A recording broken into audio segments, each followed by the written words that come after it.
Good morning, good afternoon, good evening, good night, good day to you, depending where you are in the world. We are live here in London doing the nighttime devotion from the devotional called To Be Like Jesus. The title today is Stimulants Eventually Produce Evil Results. 1 Corinthians 10 verse 13 reads, "No testing has overtaken you that is not common to everyone. God is faithful, and he will not let you be tested beyond your strength. But with the testing, he will also provide the way out so that you may be able to endure it."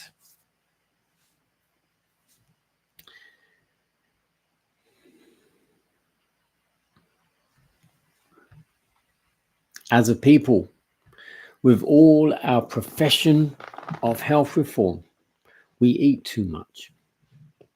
Indulgence of appetite is the greatest cause of physical and mental debility and lies at the foundation of the feebleness which is apparent everywhere. Intemperance commences at our tables in the use of unhealthful food. After a time, through continued indulgence, the digestive organs become weakened and the food taken does not satisfy the appetite. Unhealthy conditions are established, and there is a craving for more stimulating food. Tea, coffee, flesh meats produce an immediate effect. Under the influence of these poisons, the nervous system is excited, and in some cases, for the time being, the intellect seems to be invigorated and the imagination to be more vivid. Because these stimulants produce, for the time being, such agreeable results, many conclude that they really need them and continue their use. But there's always a reaction. The nervous system, having been unduly excited, borrowed power for present use from its future resources of strength. All this temporary invigoration of the system is followed by depression. In proportion as these stimulants temporarily invigorate the system, it will be letting down of the power of the excited organs after the stimulus has lost its force. The appetite is educated to crave something stronger, which will have a tendency to keep up and increase the agreeable excitement until indulgence becomes habit and there is a continual craving for stronger stimulus, much like tobacco, wine, and liquor.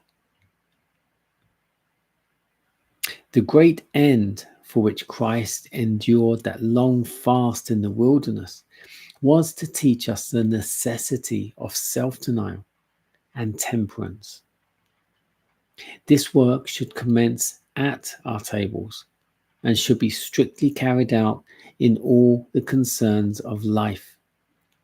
The Redeemer of the world came from heaven to help us in our weakness, that in the power which Jesus came to bring us, we might become strong to overcome appetite and passion and might be victor on every point.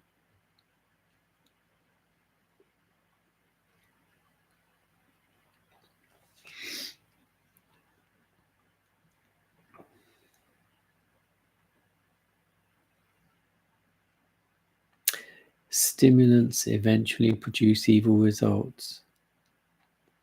So here, in particular, is mentioning about tobacco, wine, liquor, alcohol, basically. Also meats,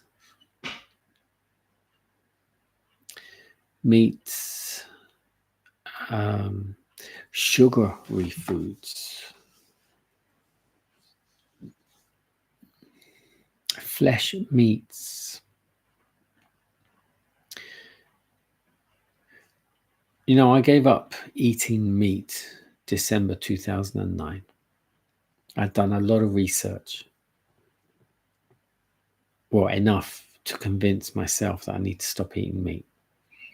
And it wasn't necessarily because we shouldn't eat meat. Well, I suppose we really shouldn't, because if you are a Bible-believing, God-fearing person, you would understand that Adam and Eve didn't eat meat.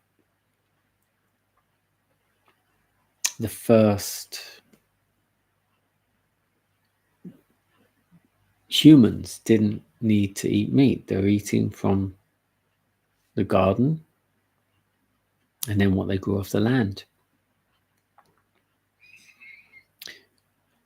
Even so, you know, you can go to good farms these days where they rear the animals well and the meat is good meat, and maybe you feel justified to do that. But for me personally, you get the meat from the shops and the stores and wherever you get it. A lot of these animals, firstly, are not reared properly, healthfully. Some of them are clones made in labs, or like chickens, they're battery farms where they're grown within a few weeks from eggs. Or it might be animals that have been electrocuted or tased to kill them, by which case there's all the adrenaline running around the system when they're dying, and all that stays in the blood. There's all kinds of reasons why we should not eat meat. And also the fact that we don't have teeth. We don't have the teeth to eat meat. Those kind of animals that do eat meat have got sharp teeth to rip the flesh apart, and we don't. We masticate. We grind things together. This is why we have to cook everything so it's easier to eat. So really, should we really be looking at a raw diet without having to cook the food? And I've did that for about 2 years, many years ago. But it's probably one of the best diets I've tried.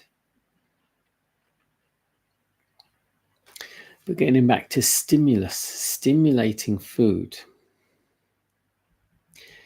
Anything that stimulates your body goes into your bloodstream. And it excites your blood, your heart. So you can drink these stimulating drinks. And what it does, it speeds up your blood pressure, causes your heart to pump faster. Now that just makes your heart work harder. So then once you've had all that stimulant, your heart then calms down. And then your blood flow isn't as fast. And this is where your body wants to slow down. Your brain goes into a slow phase, you could say. And people can't deal with that. People want the stimulant all the time. And if you eat a lot of sugar and then you come down, you suddenly feel very groggy and tired and not feeling that great. And that can lead to some form of depression if you allow it to. That depends on your mental state of mind as well.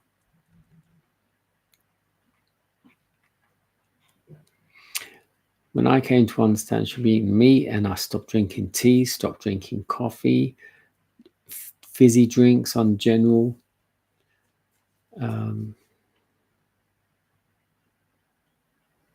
I think my body really improved. I say I think because I haven't got results and done tests to actually prove that's the case, but I would say I've been a lot more healthier, a lot more alert,